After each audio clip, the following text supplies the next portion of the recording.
여러분, 1999년에 오래된 얘기죠.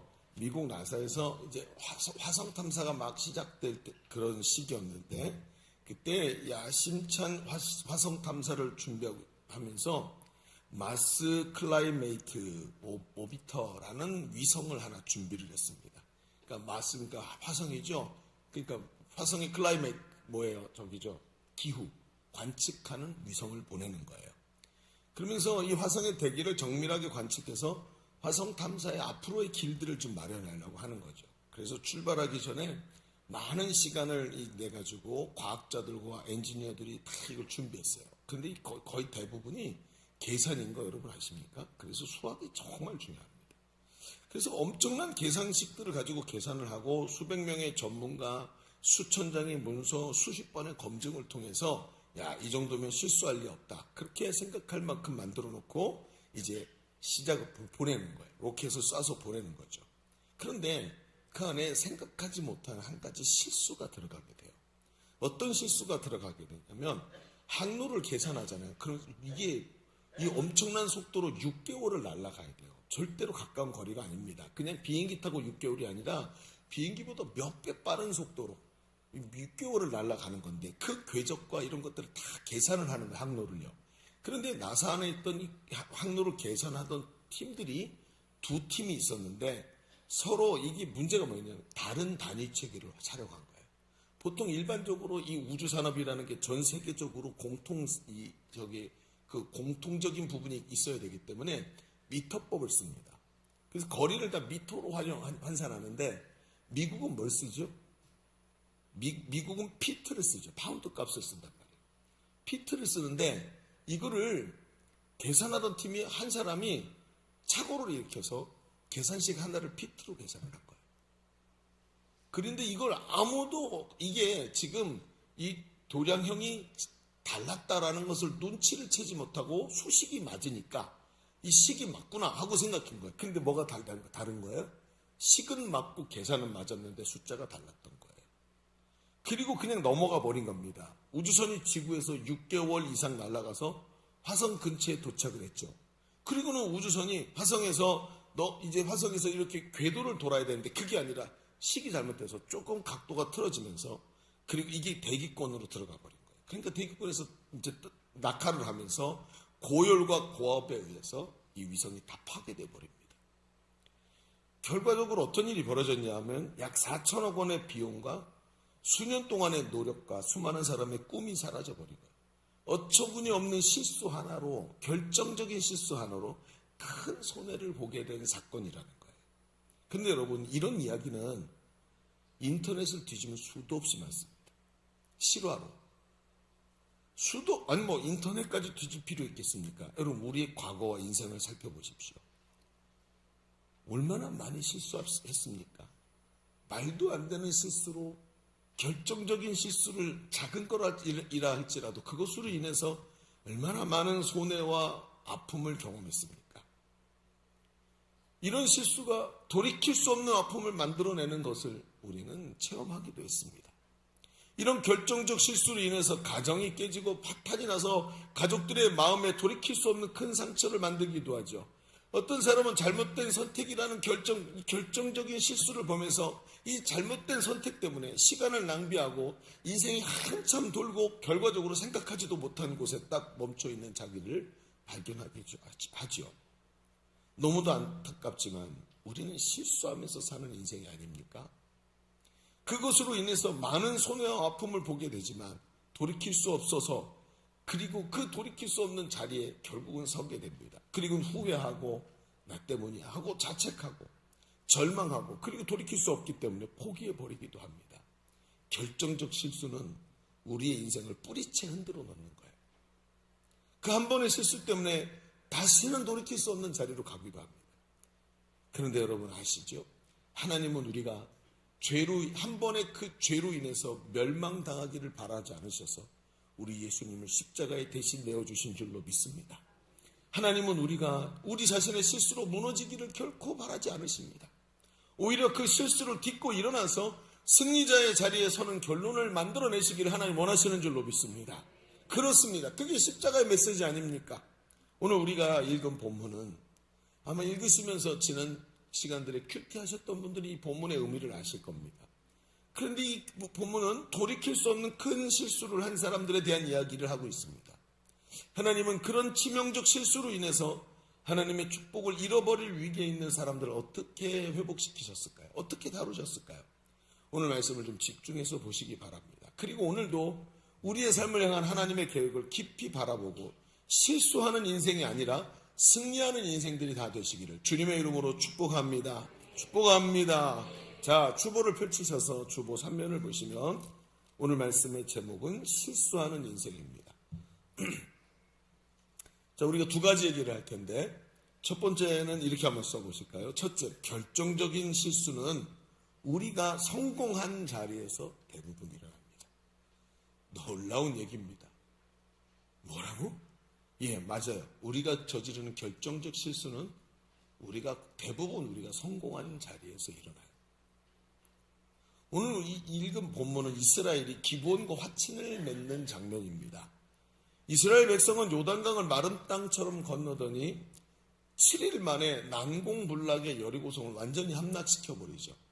6일 동안은 한 바퀴씩 돌더니 마지막 날 그것도 소리를 꽥 질러갖고 유리로 만든 것도 아닌 그 겹성으로 되어 있는 그 어마어마한 여리고성이 한꺼번에 와르르 무너져 버리고 그들을 함락하고 몰살시켜. 하나로 또 코에 생명이 있는 것, 숨이 달려있는 것은 하나도 남김없이 뭐 이렇게 울지요? 울지 않도록 좀 도와주세요. 제가 제 마음이 울고 싶어요. 좀 울지 않도록 도와주세요.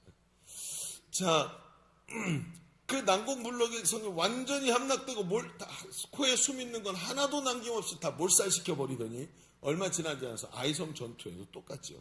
기가 막힌 전략으로 어떻게 사람이 저렇게 했을까 싶은 전략으로 이 아이성 전투의 승리를 이루더니 성경에 보니까 아이성을 황무지로 만들어 버렸다 그랬어요. 황무지로.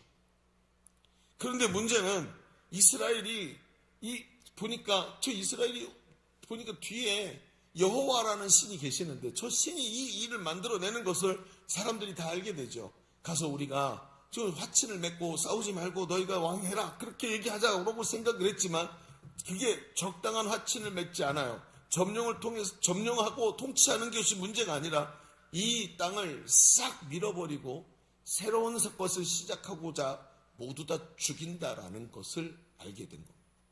자, 이젠 이길 수가 없는 거예요. 하나님은 지금 싹 밀어버리고 여기를 새로운 곳으로 만드시겠다는 거예요. 그러니까 어떻게 해요?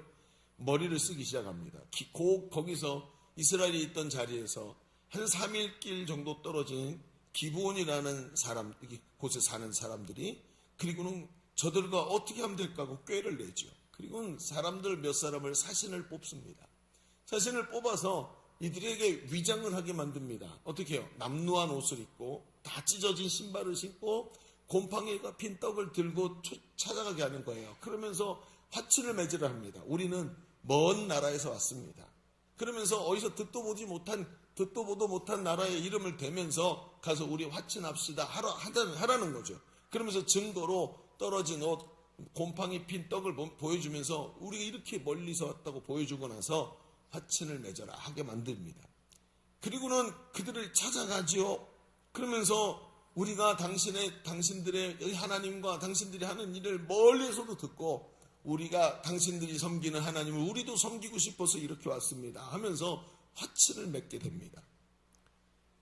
그러니 한번 생각해 보시죠. 어깨가 으쓱해진 이스라엘의 족장들과 여호수아가 여기서 이 사람들의 이야기를 듣고 결정적 실수를 범하게 됩니다. 오늘 14절과 15절에 보니까 이 내용이 나오죠. 자, 오늘 같이 한번 읽어볼까요? 14절 15절 시작. 무리가 그들의 양식을 취하고는 어떻게 할지를 여호와께 묻지 아니하고 여호수아가 곧 그들과 화친하여 그들을 살리라는 조약을 맺고 회중 족장들이 그들에게 맹세하였더라. 자, 여러분 보십시오. 그들이 곰팡이 핀 떡을 딱 보고는 어떻게 할지 하나님 어떻게 할까요? 이렇게 말하지 않고 여호수아가 곧 화친을 맺었대요.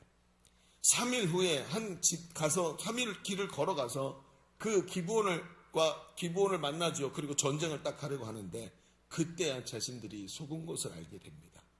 저들이 거짓말을 했지만 어쩔 수 없죠. 왜요? 이미 그 대표인 족장들과 여호수아가 여호와의 이름으로 맹세하고 화친을 맺어버린 겁니다. 그리고 온 회중들의 원망을 듣게 됩니다. 아니 이게 뭐 하는 겁니까? 당신들이 하나님의 대리자이고 하나님이 세우신 우리의 리더인데 그렇게 당신들이 경솔하게 이렇게 일을 해서 하나님께서 이 땅을 멸절시키고 우리 자손들에게 모든 땅을 깨끗하게 넘겨주시길 원하시는데 이렇게 해버리면 이게 지금 하나님의 계획이 엉클어진 거 아닙니까? 하면서 크게 이 원망을 듣게 됩니다. 그리고 여호수아는 리더십에 치명타를 입게 된 상황이 벌어진 겁니다. 결국 기부한 사람들은 혈통적 순수성을 생명으로 여기는 이 이스라엘 사람들 속에 편입이 되고 그리고 이스라엘에서 이 계층, 사회 계층의 하부구조가 되어서 저들을 위해서 장작을 패고 물을 길어오는 종으로 그들에게 편입이 되게 됩니다. 자, 그런데 여기까지 한번 정리를 해놓고 생각을 해봅시다. 여러분, 우리는 이 여호수아서를 보면서 지금 이 실수가 어떤 패턴을 가지고 있다는 것을 알게 됩니다. 여러분 보이십니까? 동일한 사건이 계속 반복해서 벌어지고 있는 거예요. 여러분 지금 잘 듣고 계시죠? 그래요. 눈빛이 살아있는 분도 있고 살아나려고 막 애쓰는 분도 계세요. 눈빛을 살아나기 위해서 들어야 돼요. 지금 이 사건이 지금 여호수아서 안에 어떤 동일한 사건이 반복해서 벌어지고 있다는 것을 보여주는 거예요. 첫 번째는 뭡니까? 여리고성의 대승 사건 이후에 한번 보십시다. 성공을 했어요. 왕창 그 거대한 성이 왕창 무너지는 걸 보고 흥분을 하게 됩니다. 그리고 나서 어떻게 합니까? 바로 뒤에 아주 작은 아이성을 점령하려 할 때 그들은 하나님께 여쭙지 않고 아이성이 작으니까 적은 인원을 보내자고 얘기를 합니다. 그리고 적은 인원이 올라갔다가 아이성에서 완전히 패배하고 도망오지요. 그들은 자기 앞에 있는 승리로 인해서 자만해져 있었고 이런 작은 일은 하나님께 여쭙지 않고 해도 된다고 생각했던 것입니다. 그리고 나서 어떻게 하죠? 아이성 전투에 패하고 하나님께 회개하고 다시 정신을 차리고 아이성을 침략 다시 치고 들어가서 이기지요. 그리고 나서 바로 누가 와요? 그 이긴 사건 이후에 기브온 사람들이 위장을 하고 온 겁니다. 자, 시간이 얼마나 지났을까요? 그래봤자 한 3일? 일주일? 이 정도 시간이 지난 것 같습니다. 그런데 그리고 나서 어떻게 했냐면 이 아이성 사건으로 이미 하나님께 혼인하고 다시 싸워서 승리를 얻게 된 이 아이성 전투에 바로 연결되는데 그때 기브온 사람들이 자신들을 두려워하고 있는 모습을 보는 거예요. 우리는 당신들의 이야기를 소문을 들었습니다. 우리가 당신들의 종이 되고 싶습니다. 우리를 좀 받아주십시오 하고 남루한 옷을 입은 그들을 보더니 또 어떻게 해요? 기분이 좋아지기 시작합니다. 우쭐해집니다. 역시 우리의 소문이 이렇게 퍼지는구나. 구독자가 점점 늘어나는구나. 사람들이 우리를 알아보기 시작하는구나. 드디어 우리가 이렇게 대단한 사람들이 되었구나 하는 모습을 보면서 그 결정을 가볍게 여기기 시작하고 하나님께 여쭙지 않고 동일한 실수를 반복해서 벌이고 있는 모습을 보여주는 겁니다. 여러분 그렇습니다.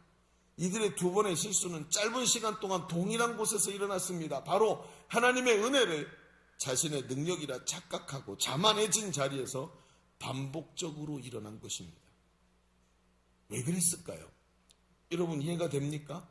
지금 이 사건이 이해가 되느냐 말이에요. 왜냐하면 모세가 죽고 하나님이 여호수아를 부르실 때를 생각해 보십시오. 여호수아가 어떤 존재였습니까? 여호수아는 두려워서 떨면서 엎드려서 하나님께 기도하고 있었습니다. 얼마나 겸손했는지 하나님께서 담대하라 라고 위로해 주셔야 될 지경이었습니다. 이랬던 여호수아가 어떻게 이런 자만한 모습으로 경솔한 결정을 하게 됐을까요? 이것이 아무리 생각해봐도 이 내용을 가만히 보면 이렇게 대단하지만 인생이라는 것이 사람에게 본성이 들어있는데 그 본성이 뭐냐면 바로 죄의 습성, 죄성이라는 본성이 사람에게 들어있다. 인간 본성의 문제, 교만이라는 것이 사람에게 들어있단 말이에요.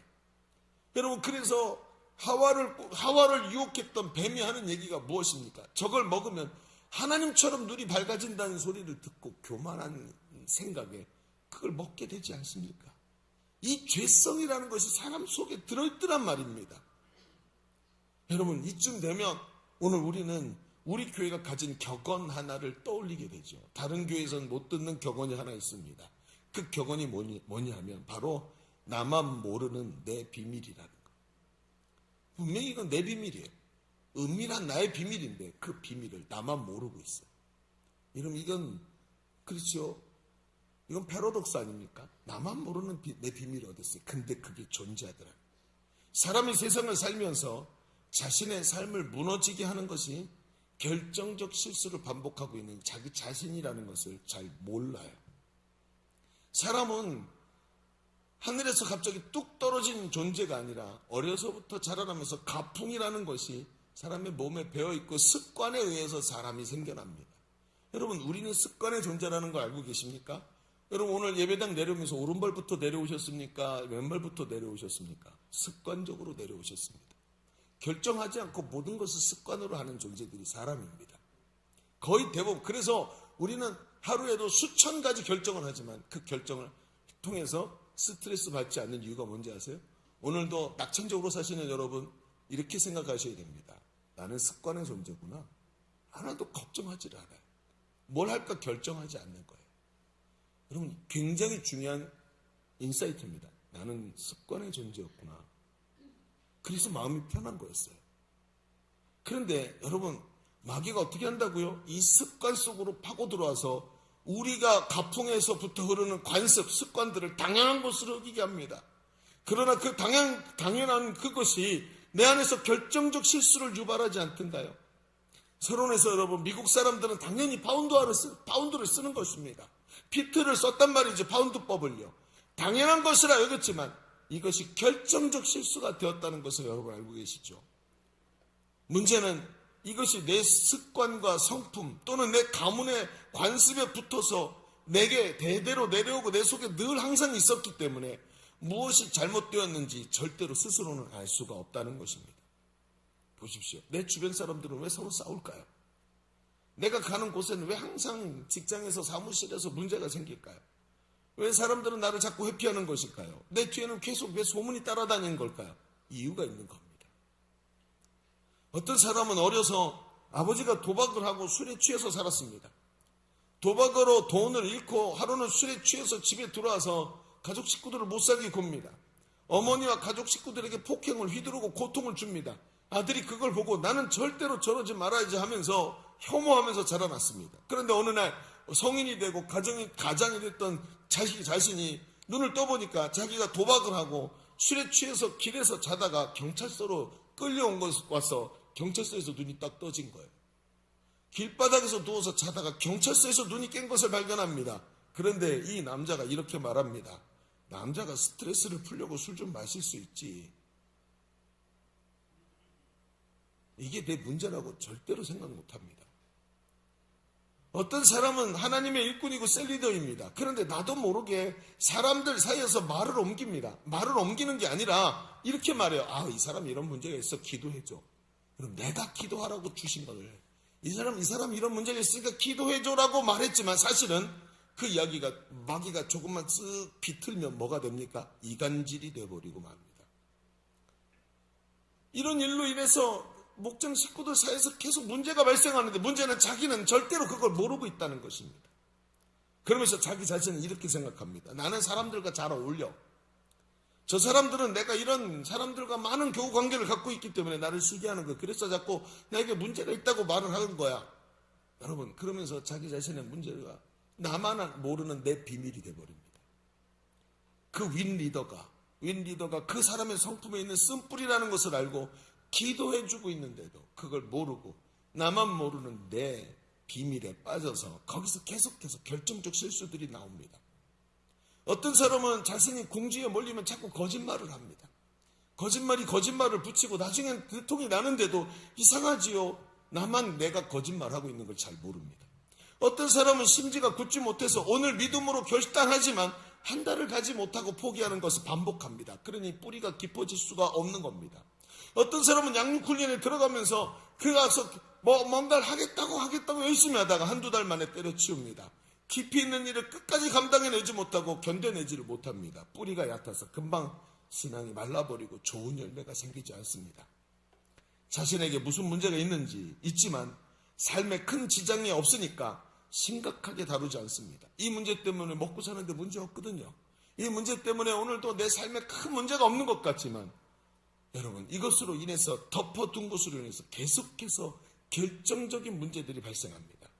사람들은 자신에게 이런 문제가 있다는 것을 어렴풋이 알지만 그 심각성을 잘 모릅니다. 그것이 죄를 타고 내 속에 들어와 있는 쓴뿌리라는 사실을 잘 모릅니다.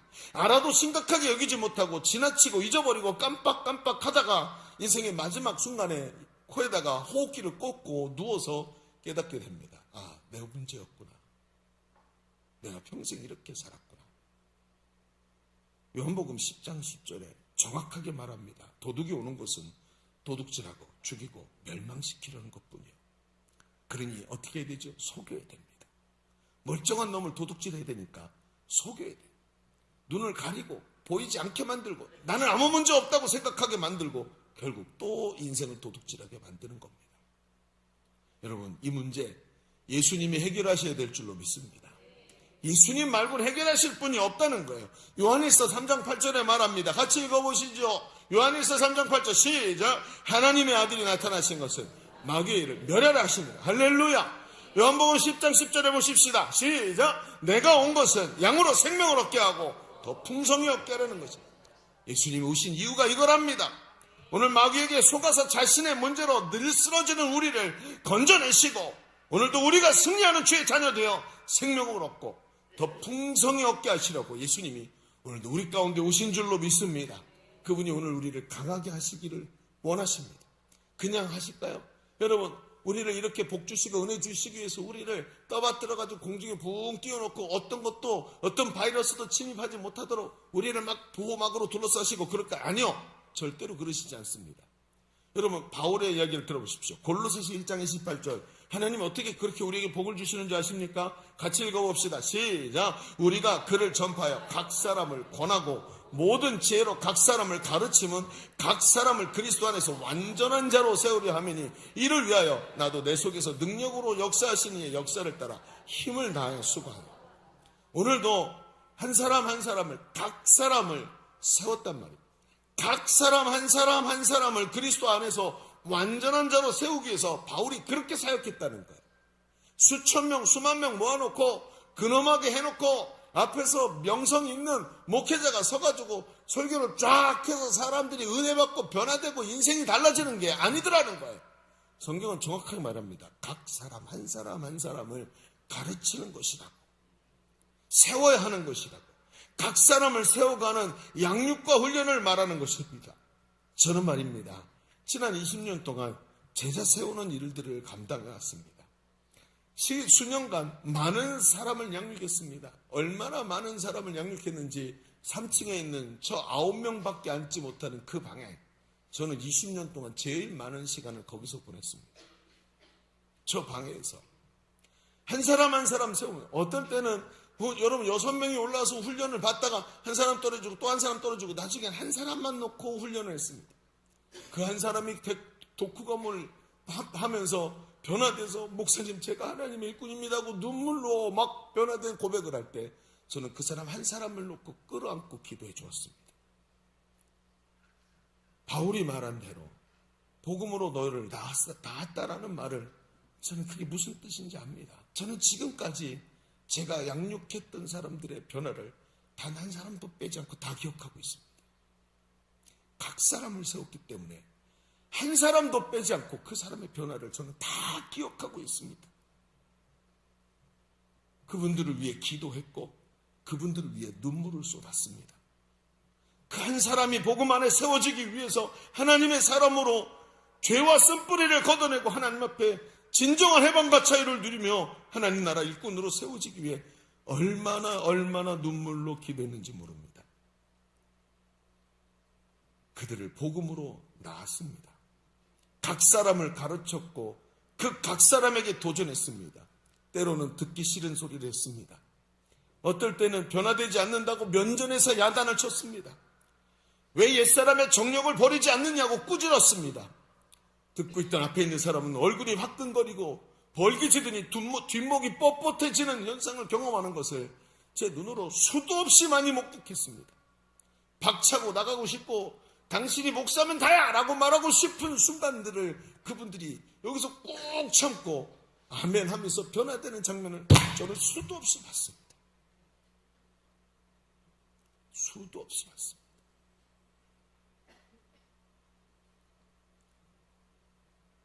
저라고 행복한 얘기 안 하고 싶겠습니까? 저라고 사람들의 인기를 얻고 싶지 않겠습니까? 저라고 수많은 청년들에게 재미있는 유머 해가지고 재미있는 설교 들려주고 싶지 않았겠습니까?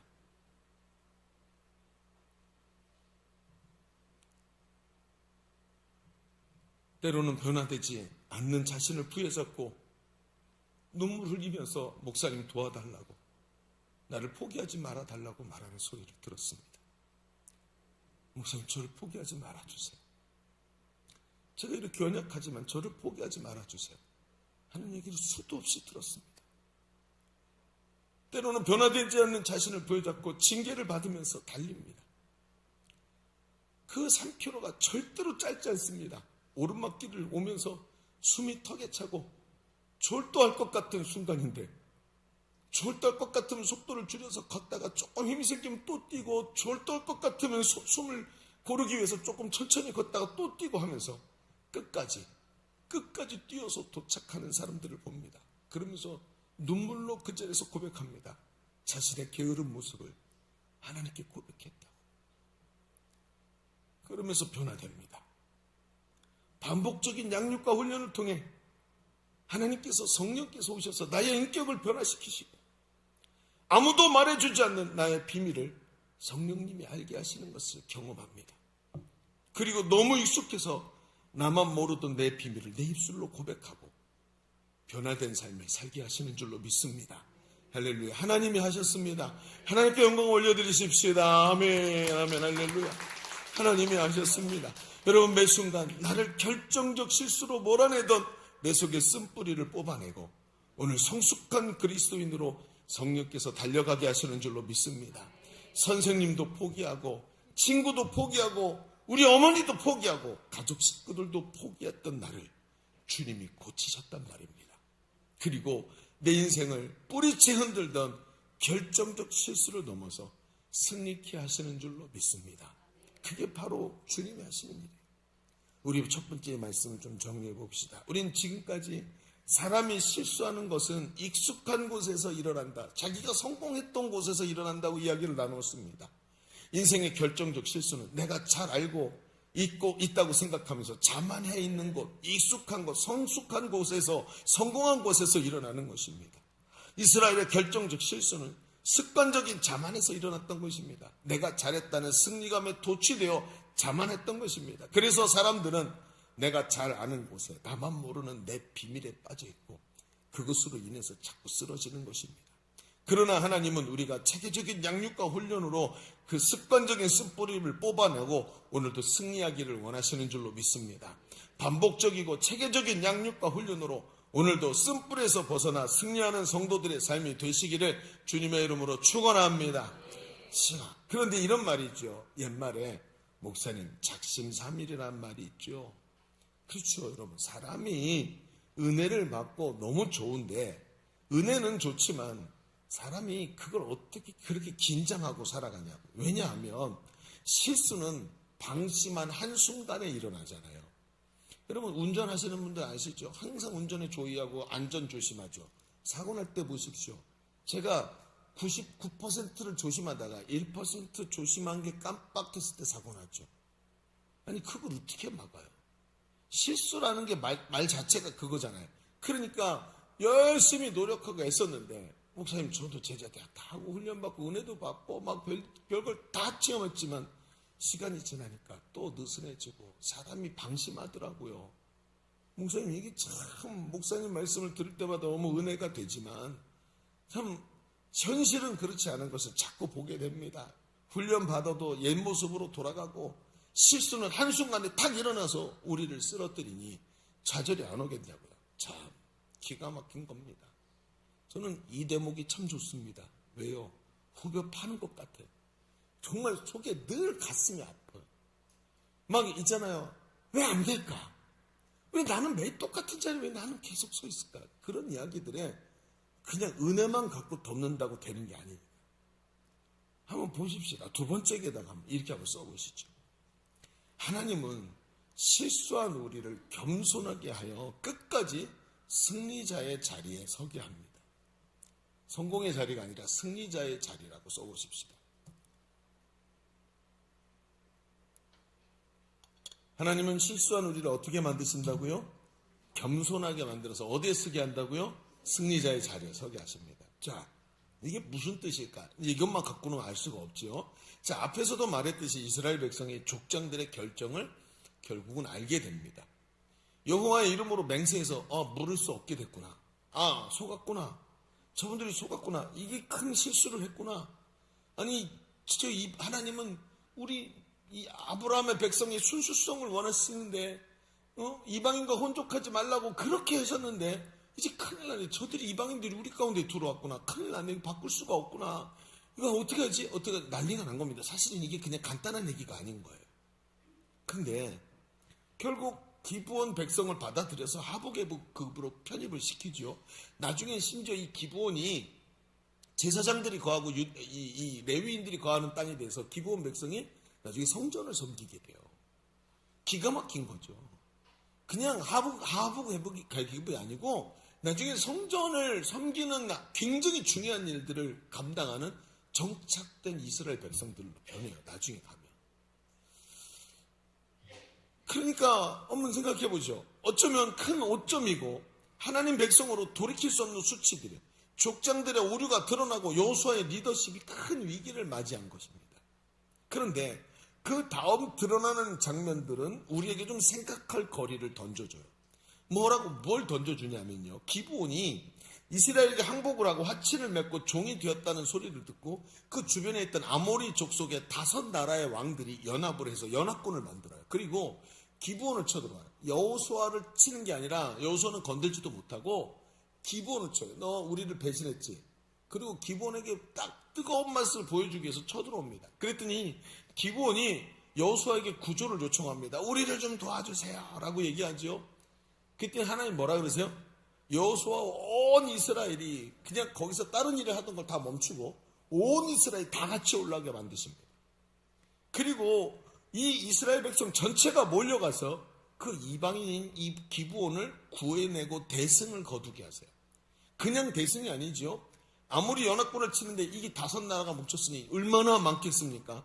저 하나님께서 칼에 힘주고 팔에 힘줘서 치면 이기게 만드시는데 여러분 생각해 보세요. 최소한 한 번을 찔러야 이길 거 아니에요. 그렇죠? 그리고 한번 쳐야 되고 방패를 한번 맞고 쳐야 될 거 아니에요. 이게 한 1분 걸린다 생각해 보죠.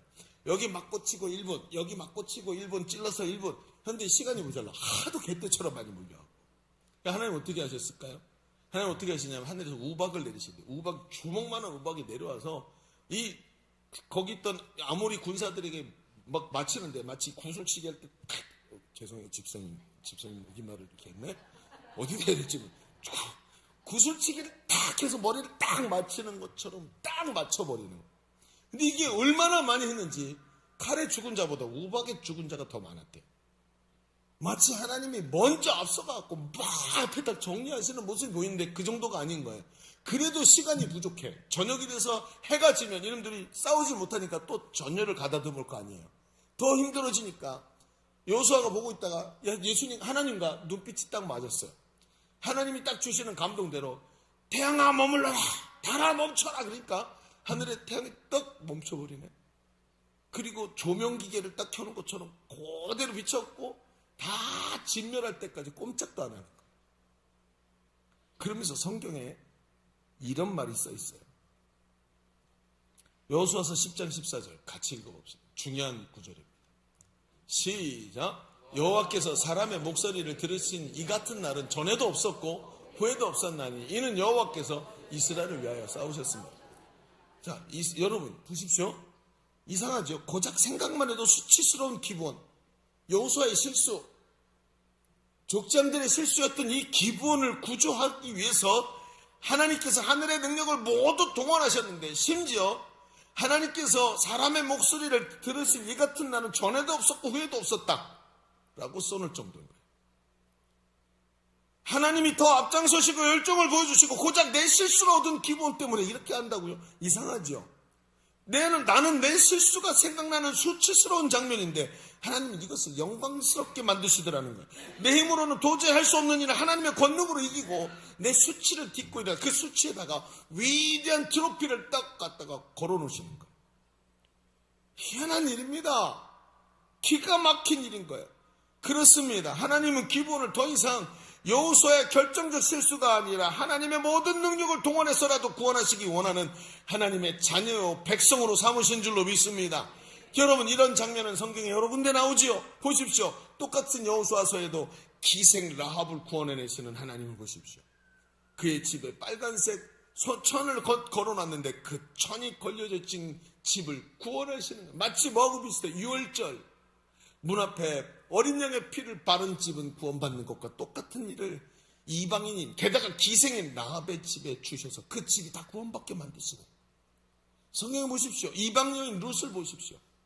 룻이 여러분 이방에서 얻은 며느리였습니다. 남편과 시아버지가 다 죽고 이방 여인 하나가 열혈 단신으로 시어머니 따라왔어요. 근데 하나님은 이 이방 여인 룻을 보아스의 아내, 즉 다윗의 할머니가 되게 만드세요.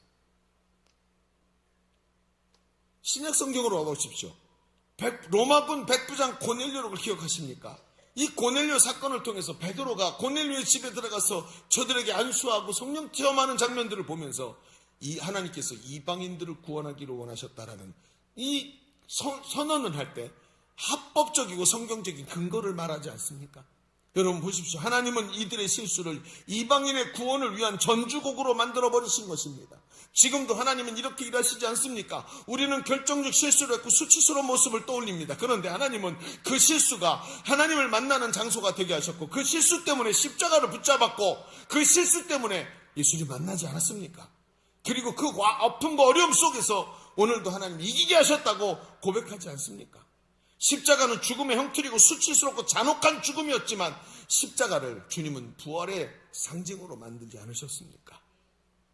누구든지 십자가를 붙잡고 복음만 들으면 구원받게 하시지 않았습니까? 내가 범했던 수치스러운 결정적인 실수를 하나님의 권능으로 변화시키시고 하나님께서 나를 구원하셨다고 자랑할 거리로 만들어 버리시지 않습니까?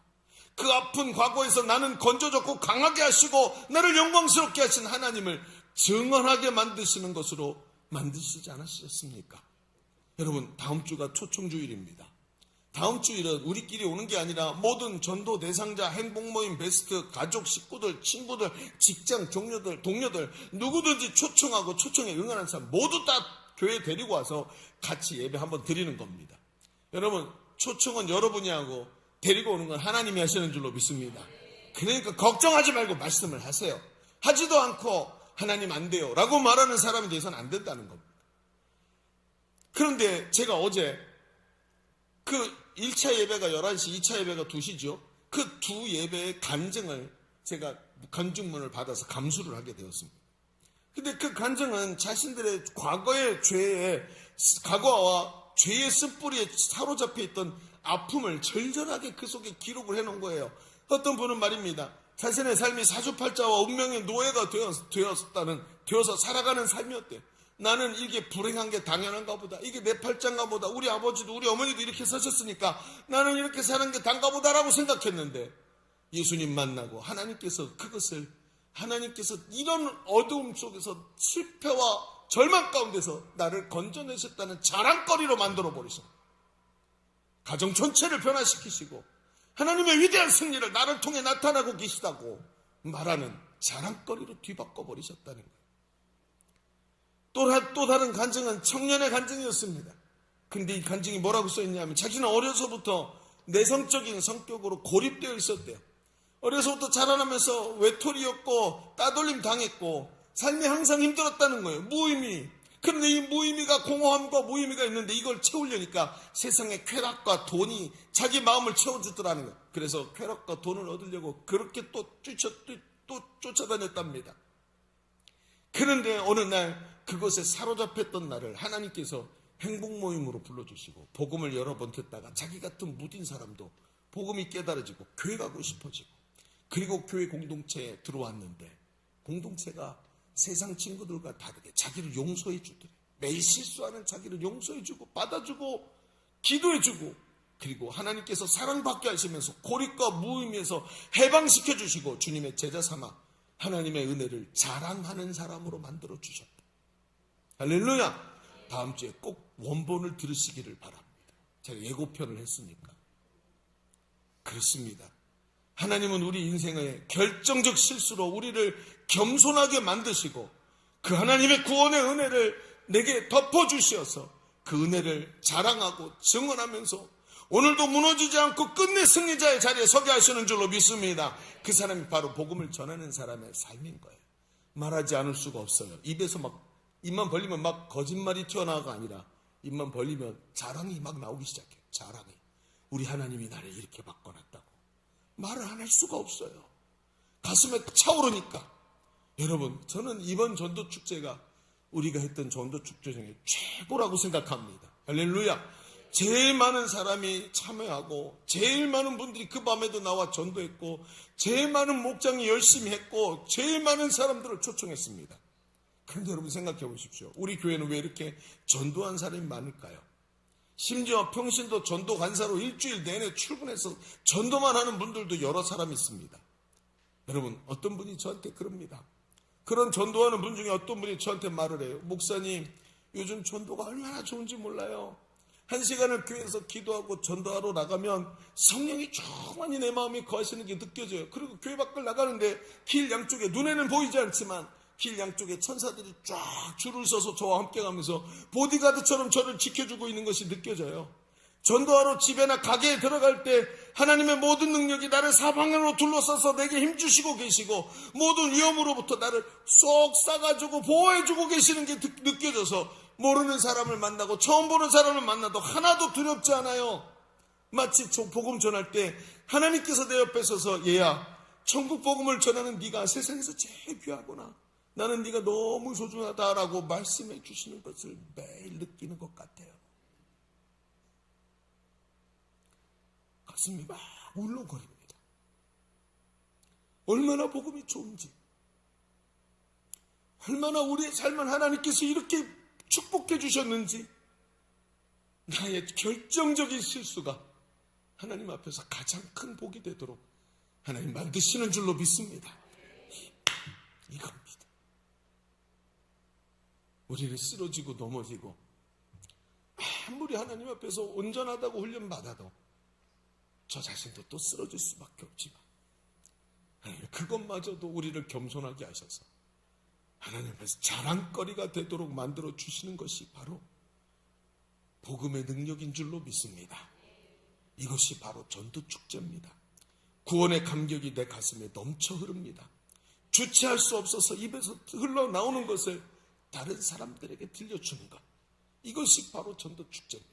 여호수아서 10장 14절에 이렇게 말하지요. 여호와께서 사람의 목소리를 들으신 이 같은 날은 전에도 없었고 후에도 없었나니 이는 여호와께서 이스라엘을 위하여 싸우셨습니다.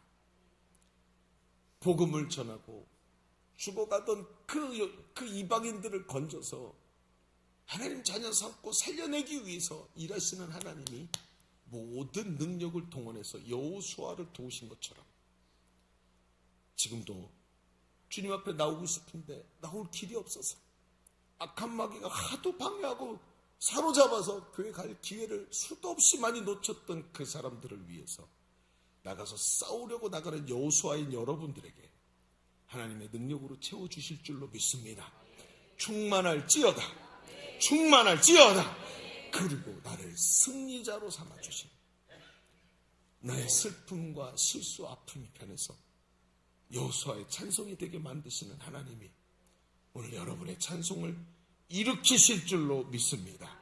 이 말씀을 마무리합시다. 우리는 어처구니 없는 실수로 인생을 망치면서도 그것을 모르고 삽니다. 그러나 하나님은 우리의 인생의 실수마저 하나님의 능력으로 채우시고 오히려 그 실수가 우리를 겸손하게 하시고 그 실수가 영광으로 뒤바뀌는 인생을 통해 하나님의 은혜를 전하고 또 다른 사람을 구원하게 하시는 줄로 믿습니다. 사랑하는 성도 여러분, 내 인생의 결정적 실수마저 영광스럽게 만드시는 하나님을 자랑하시기를 바랍니다. 그 은혜를 찬양하시고 전하시기를 바랍니다. 하나님이 당신의 삶은 실수하는 인생에서 승리하는 인생으로 뒤바꾸실 줄로 믿습니다.